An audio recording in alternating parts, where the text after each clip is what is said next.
PNS pun panik berjamaah dan Jokowi pun hampir lupa menyapa AHY. Di atas segalanya tentu saya terima kasih yang besar pada Pak SBY. Mudah-mudahan peristiwa ini punya arti. Ya, saya membayangkan betapa Anas Urbaningrum, salah satu sosok penting yang mengantar SBY menjadi presiden 2 periode, memiliki dendam sampai ke ubun-ubun kepada siapapun yang menjebloskannya ke Sukamiskin. Terhadap terdakwa Anas Urbaningrum tersebut dengan pidana penjara selama 8 tahun. 8 tahun Anas Urbaningrum di dalam penjara. Pasti telah membuat rencana-rencana pembalasan yang detail dan rumit. Bayangan, seorang mantan ketua partai, mantan ketua KPU, aktivis sekaligus politisi cemerlang, bagaimana kalau mempersiapkan sebuah balas dendam? Pasti ngeri-ngeri sedap. Peristiwa ini punya arti,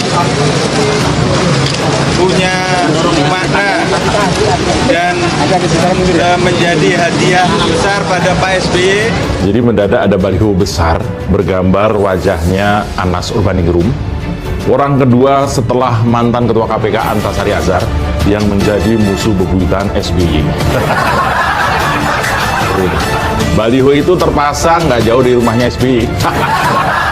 Dan tulisannya singkat, Anas Urbaningrum, tunggu beta balik. 3 kata dalam bahasa Ambon, yang juga judul sebuah lagu, yang artinya kira-kira tunggu saya kembali. Indonesia sejak dulu kala tetap dipuja-puja bangsa. Presiden Jokowi itu selalu update loh dengan kejadian-kejadian terkait 2024, semua manuver-manuver partai dan kelakuan para elit politiknya. Beliau pasti tahu sepak terjang mereka yang disebut-sebut sebagai bakal capres atau cawapres 2024.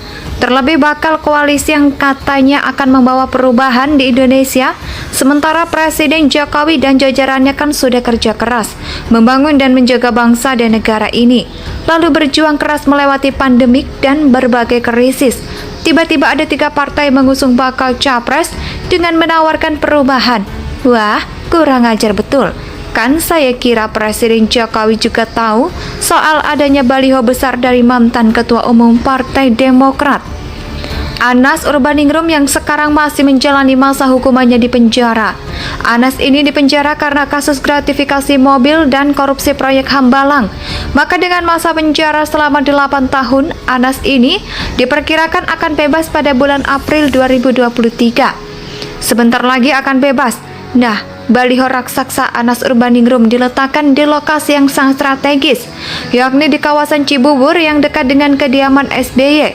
Cikeas baliho ini bertuliskan tunggu beta Bali atau tunggu aku kembali.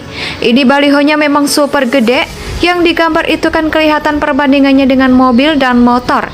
Ya, sebesar itu, lebih besar ketimbang baliho AHY yang pernah saya lihat di kawasan Salemba. Jadi kelihatan sekali bahwa baliho ini dibuat dan diposisikan sebagai sebuah ancaman buat mereka yang merasa saja kalau buat kita sih ya seru-seru aja. Mengenai siapa yang memasang baliho itu, sebuah media online Merdeka.com ini membuat pernyataan dari mantan Ketua Partai Demokrat, Mirwan Amir. Menurut Mirwan, dia mengaku tidak mengetahui siapa yang memasang baliho itu. Akan tetapi Mirwan menyebut bahwa akan ada yang memasang adalah para KPKM atau Partai Kebangkitan Nusantara. Jadi maksudnya Mirwan ini tahu tapi nggak tahu siapa persisnya gitu ya.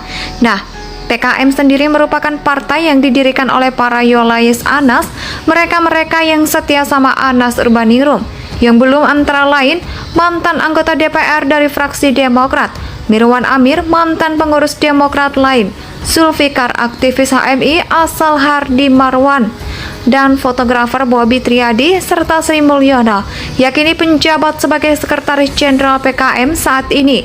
Ketua Umum PKM dijabat oleh Gede Pasek Suwardika, yang juga merupakan mantan kader Demokrat.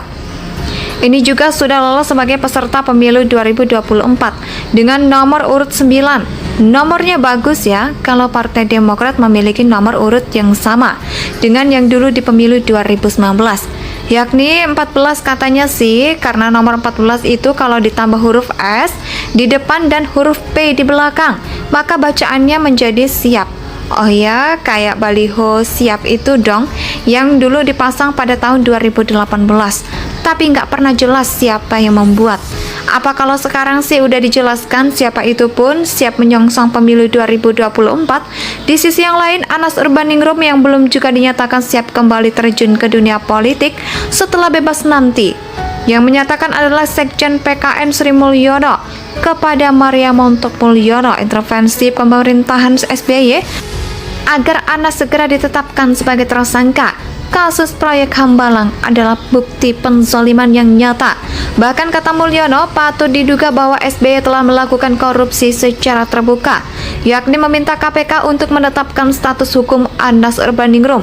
Apalagi setelah Anas ditetapkan sebagai tersangka, SBY kemudian mengambil kepemimpinan Partai Demokrat selama 8 tahun lalu mewariskannya pada AHY. Presiden Jokowi itu selalu update loh dengan kejadian-kejadian terkait 2024, semua manuver-manuver partai dan kelakuan para elit politiknya. Beliau pasti tahu sepak terjang mereka yang disebut-sebut sebagai bakal capres atau cawapres 2024. Terlebih bakal koalisi yang katanya akan membawa perubahan di Indonesia. Sementara Presiden Jokowi dan jajarannya kan sudah kerja keras membangun dan menjaga bangsa dan negara ini, lalu berjuang keras melewati pandemik dan berbagai krisis. Tiba-tiba ada 3 partai mengusung bakal capres dengan menawarkan perubahan. Wah, kurang ajar betul.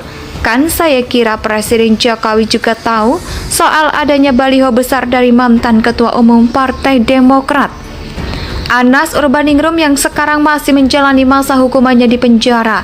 Anas ini dipenjara karena kasus gratifikasi mobil dan korupsi proyek Hambalang. Maka dengan masa penjara selama 8 tahun, Anas ini diperkirakan akan bebas pada bulan April 2023. Sebentar lagi akan bebas. Nah, baliho raksasa Anas Urbaningrum diletakkan di lokasi yang sangat strategis, yakni di kawasan Cibubur yang dekat dengan kediaman SBY. Cikeas baliho ini bertuliskan "Tunggu Beta Bali" atau "Tunggu Aku Kembali". Ini balihonya memang super gede, yang digambar itu kan kelihatan perbandingannya dengan mobil dan motor. Ya, sebesar itu, lebih besar ketimbang baliho AHY yang pernah saya lihat di kawasan Salemba. Jadi kelihatan sekali bahwa baliho ini dibuat dan diposisikan sebagai sebuah ancaman buat mereka yang merasa saja kalau buat kita sih ya seru-seru aja.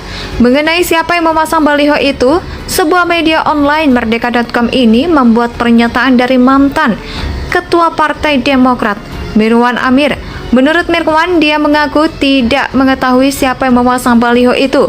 Akan tetapi Mirwan menyebut bahwa akan ada yang memasang adalah para KPKM atau Partai Kebangkitan Nusantara. Jadi maksudnya Mirwan ini tahu tapi nggak tahu siapa